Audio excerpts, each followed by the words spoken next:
China's population is declining faster than any country in human history, and the nation is now on track to lose half of its population by the year 2050. This is what we call depopulation, and it's a concerning trend that is going to completely upend the world as we know it today. Now, a lot of countries are going to be dealing with depopulation in the coming decades, like Japan, Italy, and Spain, to name a few. But no one is going to have a harder time dealing with it than China, thanks to its authoritarian one-child policy, which has absolutely decimated the amount of young people living in the country. But what is the problem with depopulation exactly? Well, a few things. First, let's start with the obvious. Depopulation means you have a dying society. As a country's population decreases, so too does its culture, its identity, and its ability or desire to make a positive impact on the world.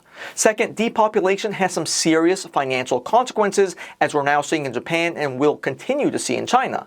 A country that's not producing children will suffer significant economic decline and a decrease to everyone's standard of living, since there won't be enough young people to work in companies, start new businesses, take risks, and come up with the fresh new ideas to solve humanity's biggest problems. Third, a population that is not producing young people will be unable to take care of its elderly and society's most vulnerable. Young people are the ones who generate the economic activity and wealth to pay for all of the social services that provide for the elderly and those in need. Here in the US, Social Security was set up during an era in which there were 42 workers for every one retiree, and retirees had a life expectancy of only 65, the age in which they qualified for benefits.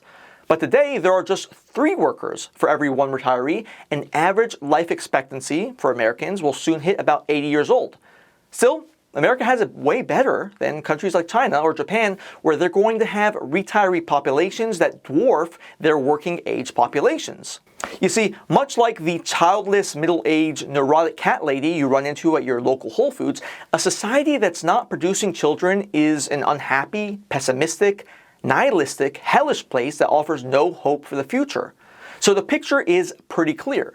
If we want a better world, we should learn from China's terrible example and promote policies that actually incentivize families to have more children, because there literally is no future without them.